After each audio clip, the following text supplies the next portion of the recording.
Today we have with us Motwani Sensei. So Professor Prem Motwani.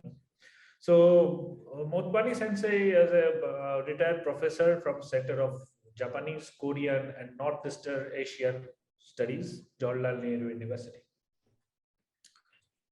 So today the main discussion that we will have with Motwani Sensei is his 40-year-long journey with a lot of these Japanese companies. And out of those 40 years of experience, he wrote this book. And on his book, we will try to take a review. But try to ask him some of the questions related to the book, its findings, and how we can excel in manufacturing. India as a country, what India should do or what India should learn from Japan or Japanese manufacturing customs and systems, so that we can become a world-class manufacturing hub. So our make in India should be a big success. So that's basically the aim of today's discussion.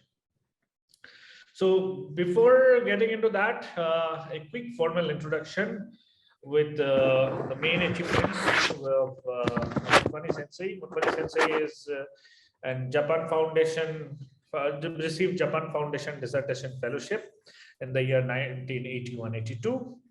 Then he conducted his research in National Language Research Institute, attended courses in TQM and Japanese management from Tokyo, Japan. He has a lot of publications. So in fact, he has written dictionaries, dictionary of Japanese loan words, dictionary of Japanese traditions. Then he has published multiple books, Changing Face of India, Doing Business in India, Teach Yourself Japanese, JLPT Made Easy, and the last one, Becoming World-Class Lessons from Made in India. And we are going to talk on this. He has published over 20 research papers in leading Japanese research journals on Japanese management in India.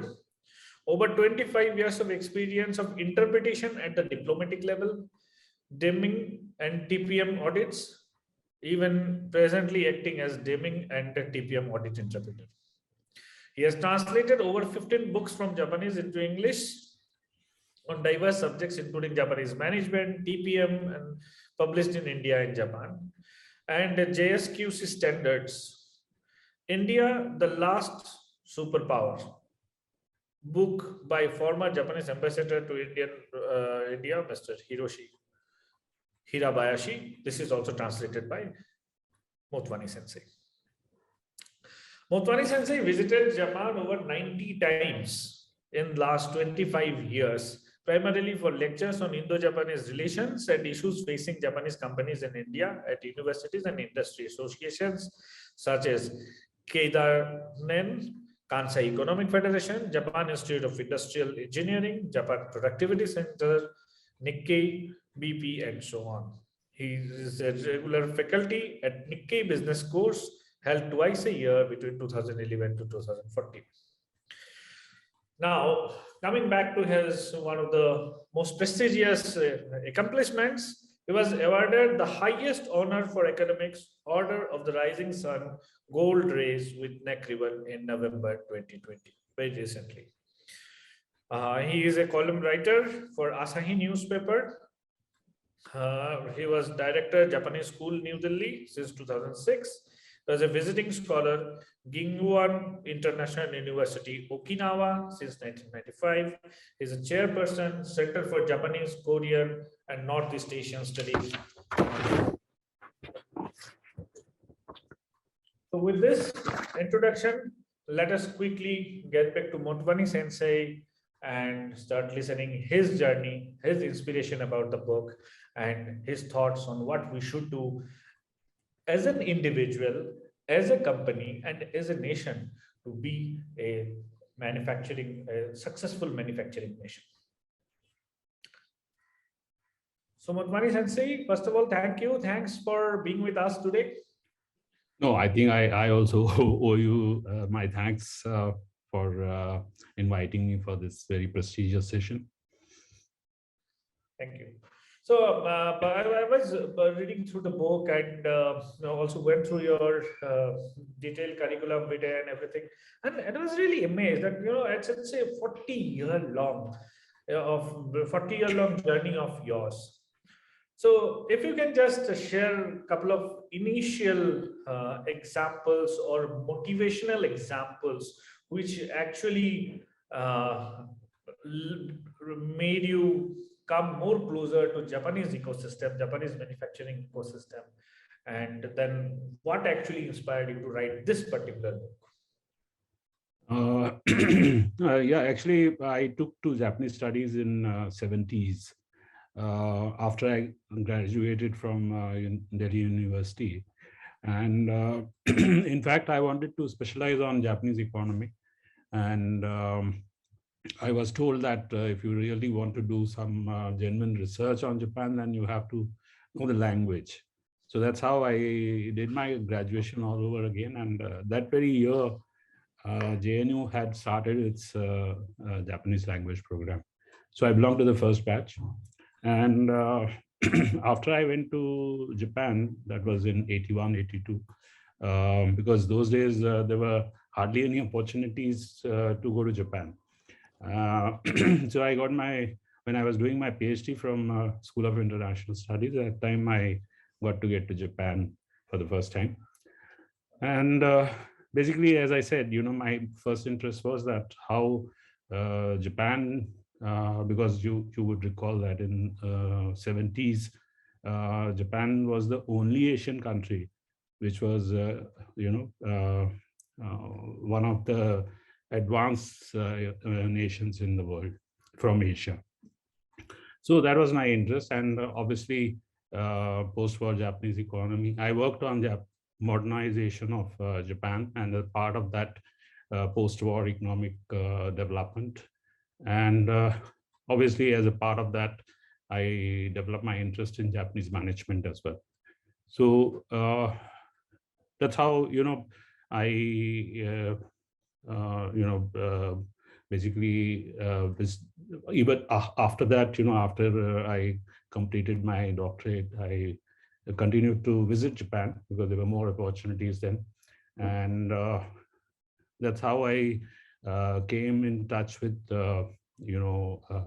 professors teaching Japanese management at different universities. And from mid 90s, they started visiting India because Indian companies started challenging the Deming Award, and from 1995 onwards, even TPM awards. So now these were the people who were known to me, and when they started coming to India for audits, they suggested to me that why don't you also join, because language is a big issue, and basically they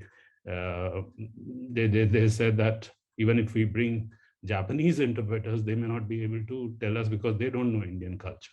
So that is how I got into all of this, and since then it's more than 25 years, and I have seen almost 700 to 800 audits that have happened since then, and diverse industries I've seen in manufacturing. So, I mean, even when I was visiting Japan, I used to visit Japanese companies to really understand how they have implemented Deming or TQM and TPM. So there I could really feel that there's a big difference between how Japanese companies have implemented it, or say manufacturing in Japan has grown, and what we are trying to do. So although Japanese management practices have been popular ever since Suzuki and Honda came into India, so it's close to 35 years, but I still feel that we have not been really able to implement or get the real benefit from these methodologies, say TQM or TPM. There are various reasons for that, and Like one is that we, despite the intent on the part of the government, our manufacturing is yet to really take off. You know that the share of manufacturing in GDP is still 15%, and it used to be 15% in 1991 also. So in last 30 years, we have not moved on. And if we see the data after post-COVID, it has contribution has come down to 12.9%. So that is one reason. So as in India, when this Make in India was launched, and there is so much of interest in Indian companies to really adopt and implement them. They have not been really able to do this because of a variety of reasons. So do I go on, or you are going to ask me further questions on this? Yeah, so I can see that I can sense the inspiration or the motivation to write this particular book. And I could find my answer. One of my question was, who are the audience, who are the main audience for this particular book. Now I can believe that Indian management who are into the manufacturing fraternity, they are the main audience for this particular book. Am I correct, or you want to Yes, add on? I mean, I would say senior management, middle management, all practitioners. So all of them. Okay. And even policymakers, I would say. Yes, absolutely. And then one of my next question was then what are the highlights? So I believe that a couple of major highlights, or maybe if I want to rephrase the whole thought, is Japan is a country of manufacturing excellence. It's known to the world. They have uh, the Toyota way, TPM, whatnot and whatnot, and a lot of management. So when I go and talk to many engineers who are working in the shop floors, or many other people who are from the manufacturing fraternity, they always said, okay, I know this Taguchi methodology, I know TPM, I know the Toyota way, and I got this certificate, I got that certificate. That is very, very popular. So, but if I see overall productivity, overall efficiency of those manufacturing units, though some of those individuals are actually receiving up to certain extent of those training, and they are probably giving training to others. Uh, Somehow I can sense a mismatch between senior management's thought process as far as managerial style is concerned between India and Japan. Do you agree, or do you have a different thought on No, this? I think you have hit the nail there. You see, in India, I would say that whether it is national level or at the industry level or at individual company level, the ecosystem doesn't exist. I mean, there are cultural differences. So those cultural, hurdles come in the way. So even if, say, somebody has got the certification or even hands-on experience of implementing TQM or TPM in one company, they hit the roadblock. Like say for TQM, there are two levels: Deming Award and the Japan Quality Medal. And TPM has got 5 levels of awards. So if you see, there are about 500 companies or units means the factories, which have got certified so far. And out of those 500 companies or units, which are factories which have got awarded, only about 30 companies have gone to win the higher level award. See, in JQM, there are only 8 companies. And in TPM, there are only 26 companies which have got the special award, and only 3 which have got the advanced special. And no company has got the world-class award till date. And that's interesting. Yeah, and I tell you why they give up. I mean, the basic ecosystem that I say doesn't exist in most companies is the HR practices. You see, when you say Japanese management, the basic philosophy is that, total employee involvement is there. Now, what we do, we leave out the blue collar workers. There is hardly any bottom up approach in India. It's mostly top down. So there itself, the biggest hurdle comes. And then, these middle managers who experience, say, TQM or TPM, or have got the certification, they, I would use a little strong word that they sleepwalk through their career. Sleepwalk is the autopilot kind of thing, that they simply, they are with the company for a number of years. Now, there are reasons for them. I don't blame them. They move on to another company within, say, 3 to 5 years for their career growth. So what happens is that the key people move on, and the system really, fizzles out. So, I mean, the companies, say, which have got Deming or JQM. So from Deming to JQM journey, hardly even 10% people remain with that company who were there during the Deming Award. So this is one of the biggest bottlenecks in India, where these practices fail.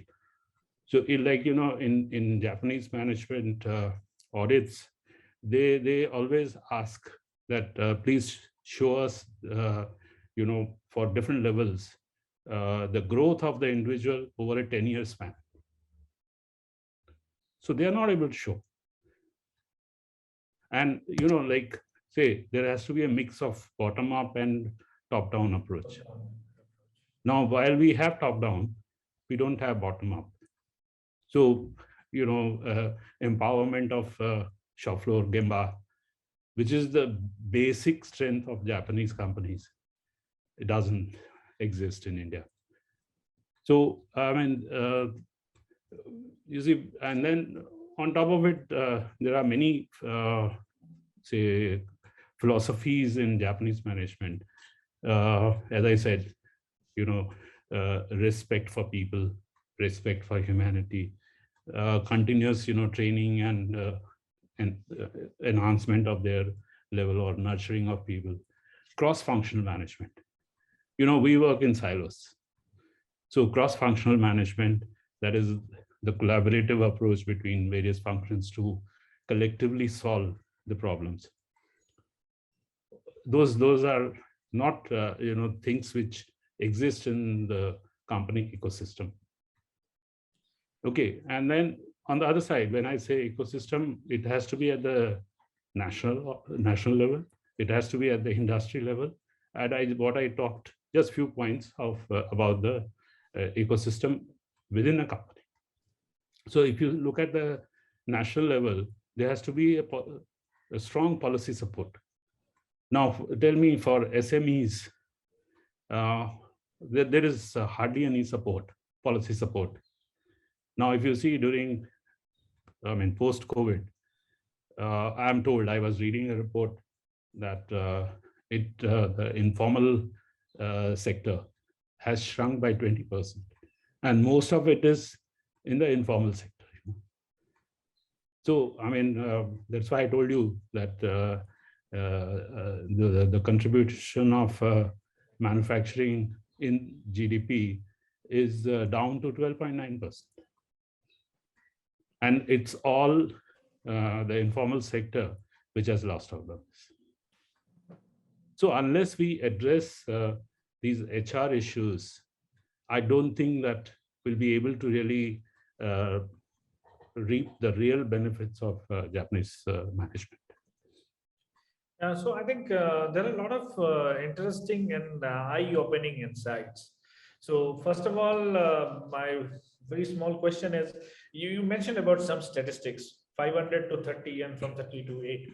Now, those are Japanese companies, Japanese manufacturing setup in India, or there are also Indian manufacturing setups?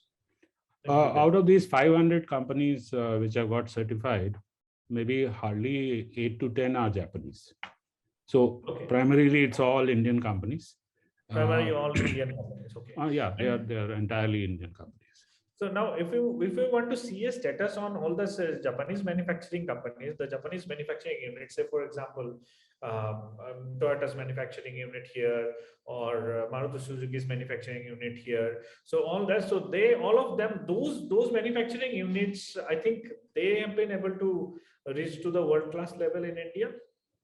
Well, actually, one thing is that I have also covered this in details in my book, that Japanese companies actually, they develop these practices.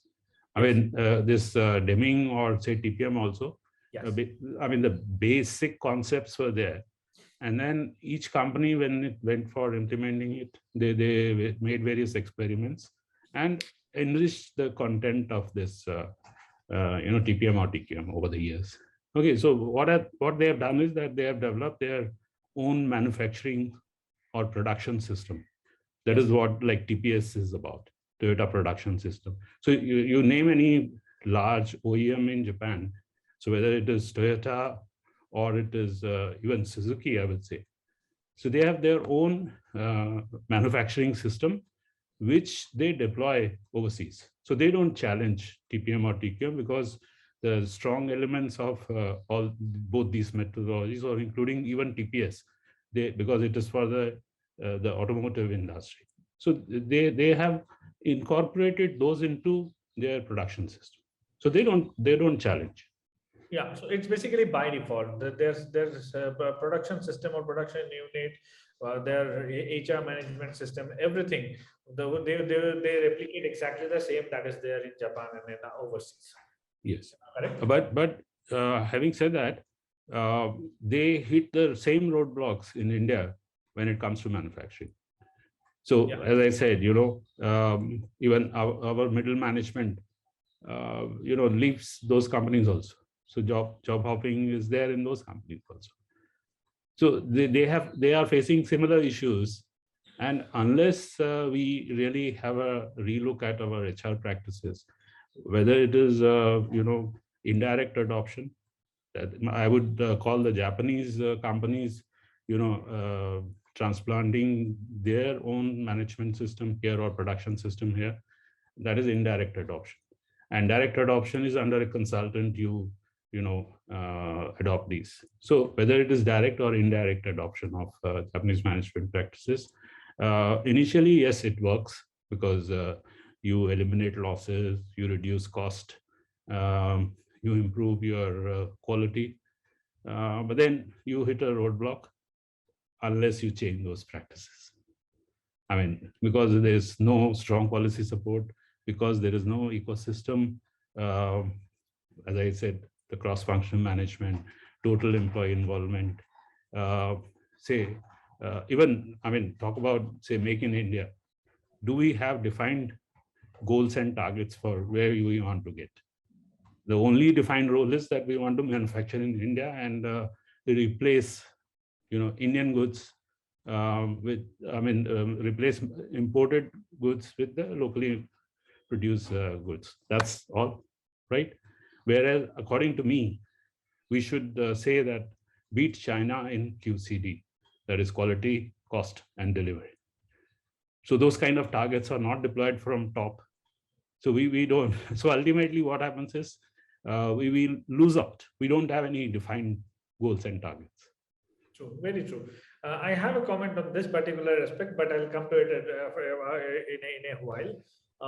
So one of the things which is really fascinating for me personally, from my personal experience for Japanese management, is that this top to bottom approach. There are a number of examples where somebody is joining a company at the shop floor as a trainee engineer and retiring from the same company being a CEO of the same. So that's definitely something which fascinates me, because I don't see that very much in an Indian manufacturing setup. So in Indian manufacturing setup, if I see blue collar levels, there is a different class of citizen. White collar people, they are a different class of citizen, and you hardly see those coming together. So I believe after this discussion, my thought is that, if we can start creating the, as you mentioned about the HR practitioner, if we start creating those where we are empowering, equally empowering blue collar people, and if we look at the future of manufacturing, it's a lot of this is going to be what do you say, based on industry 4.0, where you will be requiring knowledge of robotics, knowledge of IoT, knowledge of digitalization. So the definition of blue collar itself might get changed. No, but then, I mean, sorry to interrupt you. Basically, Japan has a very good system. What you are saying is the job rotation system. You see, even if you are a designer, you start working from Gemba first. You don't go to the design department first. After that, 3 years, you work in marketing. So next 3 years. So first 6 years, it's more hands-on, that how the product that you are going to design is made, and how that product is being accepted by the customer. So after having understood that, he comes to the design department. So this is the job rotation. In India, what happens is that the elite class, I would say, they pass out from the university and they land up in the design department, and they make or design products. Very little design for assembly, design for manufacturing happens. And when it goes for manufacturing to the plant, they struggle. The manufacturing, the production struggles with manufacturing it. So that silo culture or cross-functional management comes to the Japanese so naturally, because they have served in different departments before they go to their main discipline. Yeah, absolutely. So that is one big thing. And then, as you also mentioned, that the blue collar worker, there is a institutionalized bias against them. We don't give them opportunity to grow, right? Yes. So they join as operator and retire as operator. So Yes. why they would, and on top of it, what is happening is that I mean, it varies from company to company, but these days informally, the contract workers, they account for 70%, 80% of the workforce. So how would they, I mean, they would come and do their work, but why would they do the Kaizen? Why would they give proactively some, suggestion? And without defined targets, say for quality, cost, delivery, I mean, they will never be able to think or improve. If you really empower them, they would do. I think Indians are quite capable. And in Japan, if you see, as you yourself said, that they join as operator and could end up as CEO of the company, or at least a plant head. Yes, absolutely. So I think another interesting aspects that you have touched is this cross-functional management and Yes. respect for people. So I think we actually summarize this particular topic, that there is somehow there is a societal divide that we have, which is keeping this blue collar workers little bit away from the other, majority part of the organization, or at least the decision making. There is nowhere closer to the decision making. So one question, just out of curiosity, is do you see a change in this particular HR behavior between a democratic board-driven company versus family-owned businesses in India? Hardly any, I would say. You see, basically, we value formal education more. Yes. Whereas in Japan, it's just the opposite. And mind you, again, I have covered it in my book. It is only during 1950s that this change was brought about. Before that, they also had the same kind of approach towards blue collar and white collar. Okay, so yeah, so they changed all that. And you see, there is minimum salary. So regardless of your educational background. So, I mean, okay, if you are an engineer, you maybe 2 increments you get extra. That's it, you know. Oh, that's it. And you know, then if there is continuous, I mean, all employees are part of a team. In that, you have the managers or the engineers also, and you have the blue collar workers also. So if you really absorb something, I mean, you see, say education wise, the blue collar in India, they are regarded as worthless. You know, they cannot contribute. But you know that in Toyota, the global manufacturing head, he was just a high school graduate, and you will find, as I said earlier, nearly 70% of plant heads, they have risen from the ranks. So this is the divide, and you hardly find in India that anybody who has really risen from the ranks. I mean, few exceptions are there, some companies, you know, but then mostly people, you know, have a glass ceiling somewhere. Exactly. I think it will be a little controversial to comment on this particular platform, but I'm really keen to make this comment that in India, if you see people who are coming out of IITs and all the good colleges, they're definitely good, no doubt about it. But within an organization, they get real privilege compared to a person who is coming from he might be good, but not necessarily somebody coming from a mediocre college is not really good. It's just that he has not got enough opportunity to crack those IITs and get into it. But we still have that societal divide. I mean, I can see in a lot of interviews and people even reject a lot of big companies, top tier companies in India. You send them a CV and sometimes they don't even bother to look at it. So yeah, I mean, there are a lot of different things we have now. Considering this, do you think? I mean, we can very well understand that we have to adopt some of these practices. I don't believe that as an Indian or as an Indian manufacturing company, we will be able to adopt a majority of these practices or exactly replicate this. But if I would like to ask you a question, that out of lot of things, HR practices, management practices, manufacturing practices, finance practices, what would be the 3 topmost practices that Indian companies should adopt from Japanese manufacturing companies? Yeah, so one is this job rotation. Job rotation, yes. Yeah, job rotation, especially for engineers or managers, you know. Yes. You see, I mean, they understand if whatever function they are or their main discipline, core discipline is, they remain in that throughout their career. Okay, so job rotation is very important. As I said, a designer in Japan starts from Gemba and goes to marketing and then comes back to designing the product.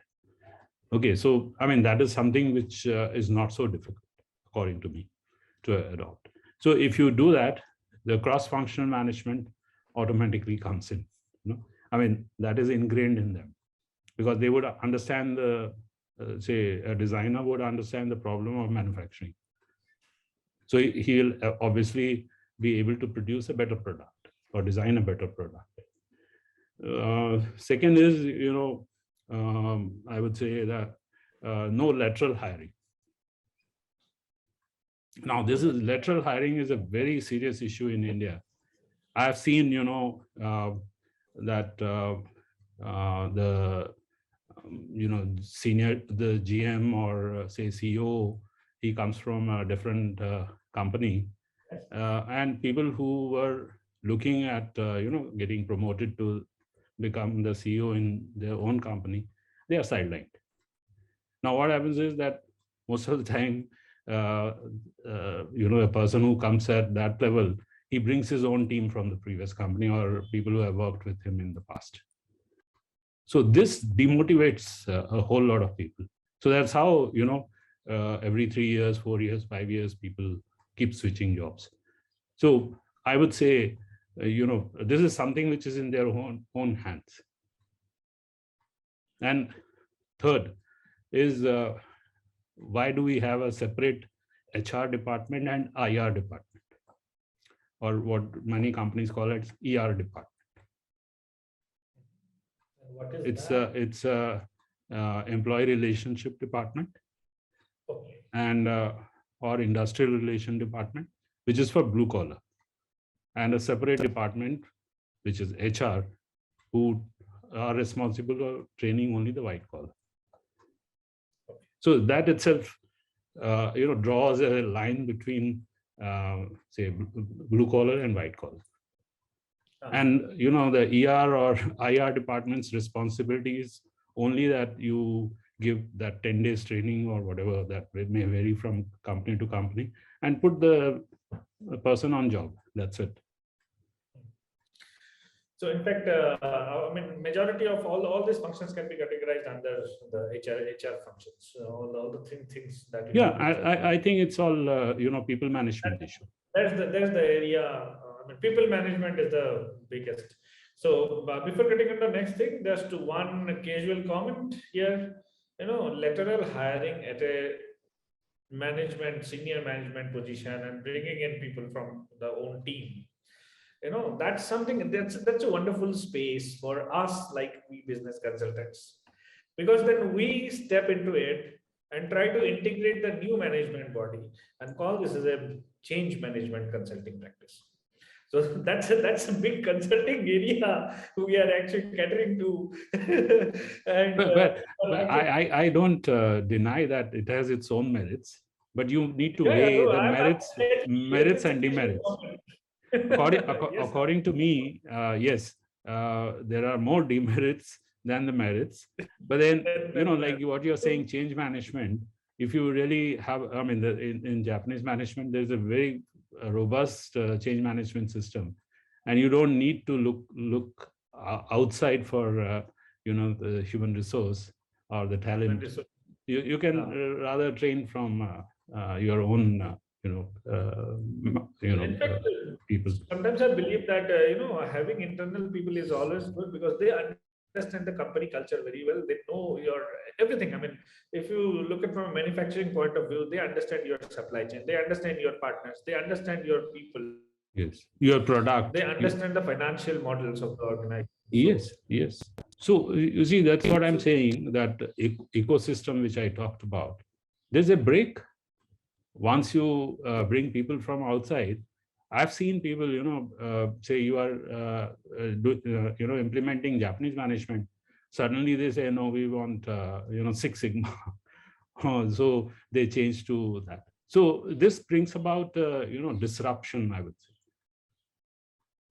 in the continuous thinking approach. So, I mean, it's for management to weigh pros and cons of this, But I'm telling you, that's my understanding, that one needs to really look at, I mean, as you said earlier also, that we need not implement Japanese management in toto here, because many things may not work.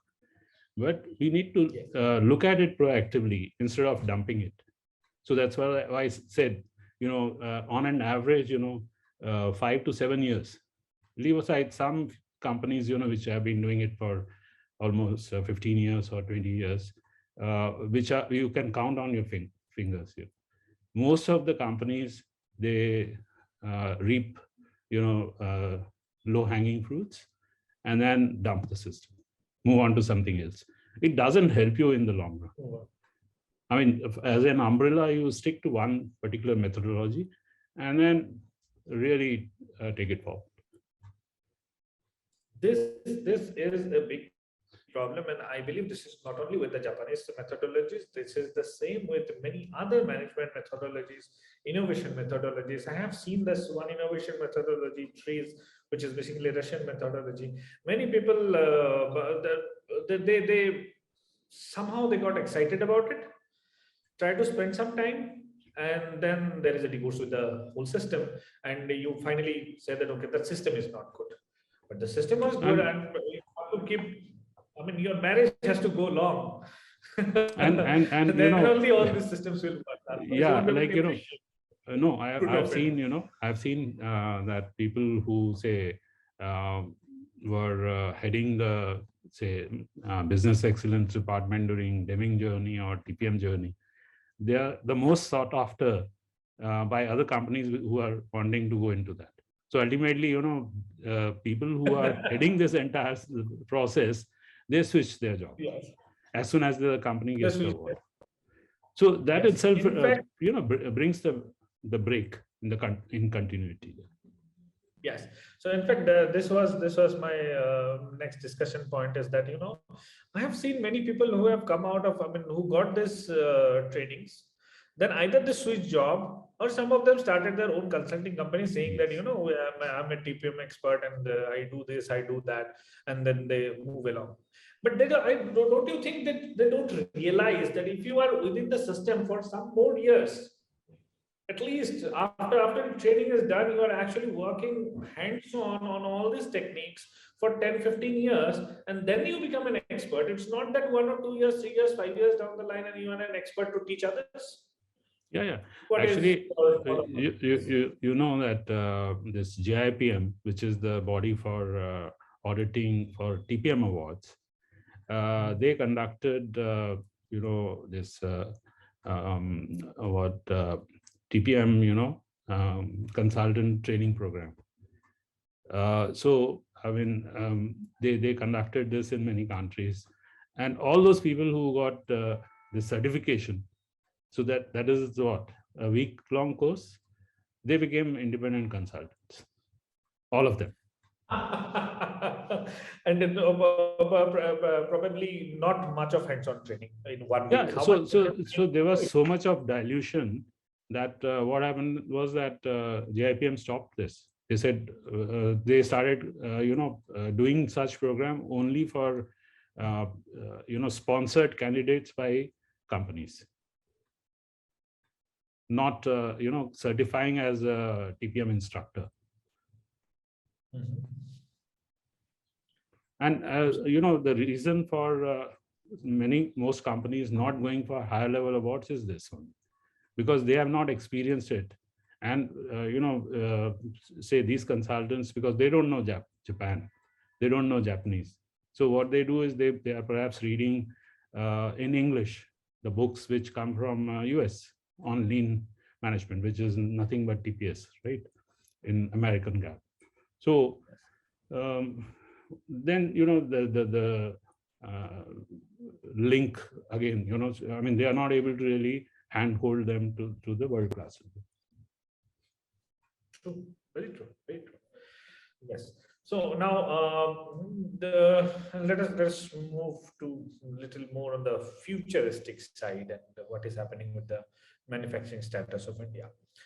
In one of your previous comments, you mentioned that if you look at manufacturing, make in India, it's basically we need more definition to make in India, more goal-oriented definition or objective-oriented definition to make it in India, rather than just substituting some, final assembly kind of thing. So what is happening basically? You want to manufacture lithium-ion batteries. You are actually not manufacturing lithium-ion battery. You are a manufacturer of lithium-ion battery, made in India lithium-ion battery, but you get everything exported from outside. You get everything from China and all these places. You assemble everything and sell it off, and that's how you are manufacturing.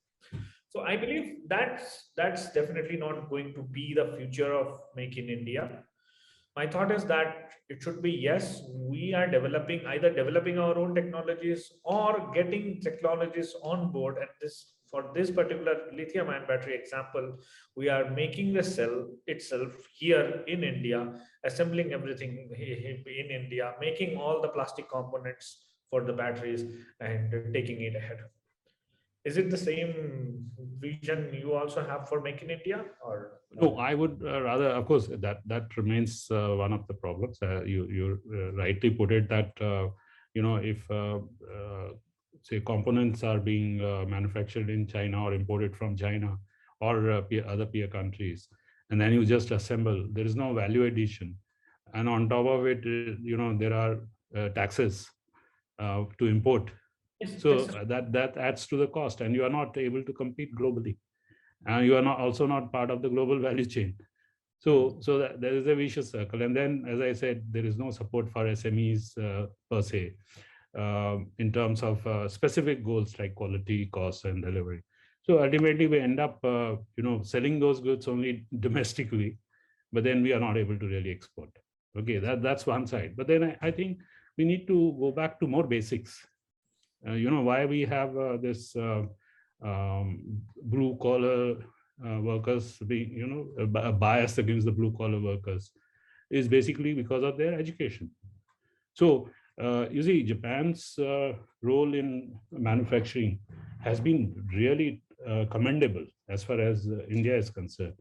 You must have heard about JIMS, Japan India Institute for Manufacturing. Yes. Right? There are 13 of them, if I'm correct.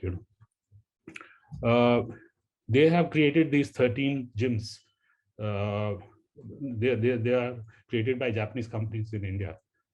It's a it's a model for ITIs.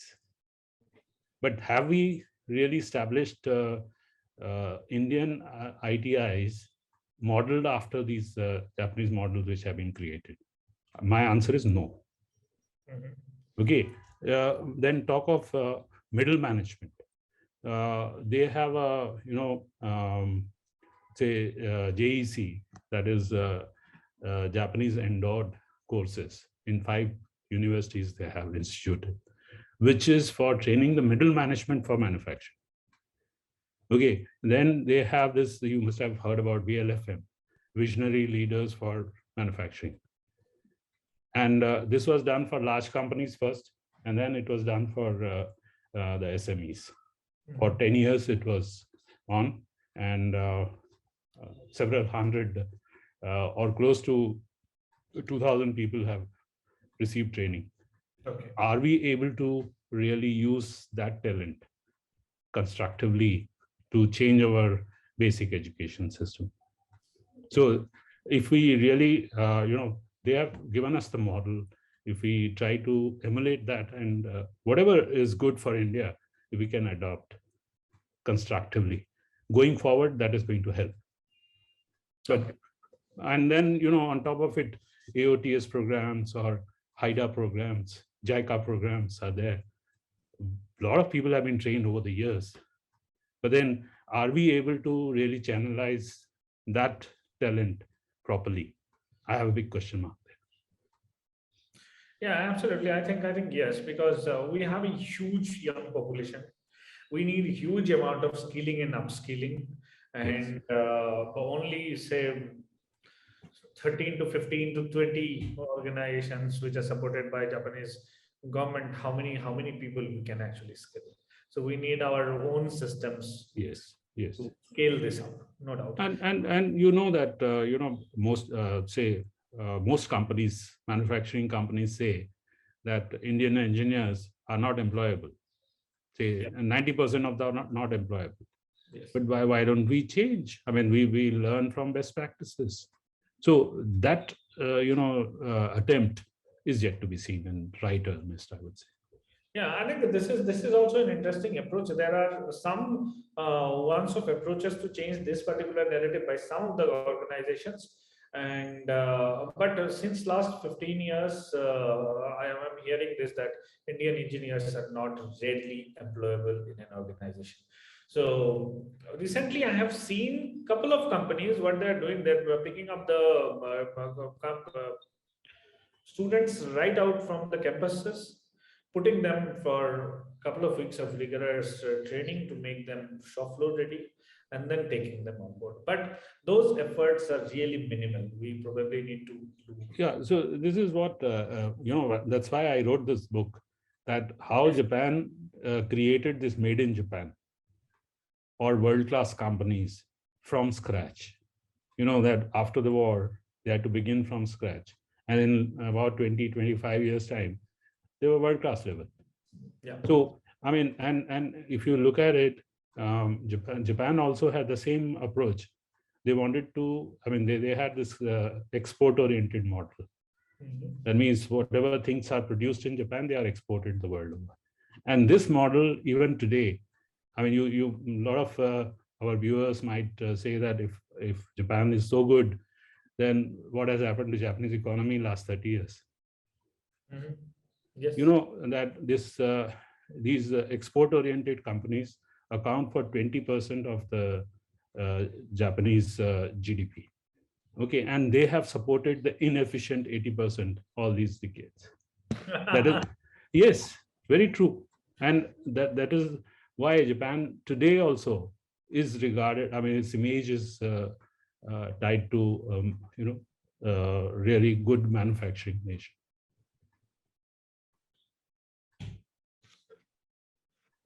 Yes. So I think we are coming closer to this to our session, coming to an end. Now, just one comment from your side on MSMEs in India. If we leave apart the large corporations or large manufacturing corporations, it might be easier for them or difficult for them to adopt some of the Japanese practices. So, what during this discussion, what I have made to realize is there are socio-cultural aspects or HR aspects which play a very important role for making, which will play a very important role in making Make in India a success, or at least for specific organizations. If they adopt some part of Japanese best practices, manufacturing best practices from HR management perspective, we will probably achieve reasonable amount of success for making India success, or overall making India manufacturing. Yeah, so basically, do you have any special comments from MSMEs, Indian MSMEs? Yes, which are really small or may have just started their manufacturing setup? You see, basically, in India, these SMEs cannot really go on their own to hire, say, Japanese consultants to bring in this Japanese manufacturing practices, because it is expensive for them. Hello, am I audible? Yes, you are audible. Okay, so what I personally feel is that we are the largest recipient of ODA from Japan. Yes. Okay, and I talked about Japan's role in manufacturing just a while ago.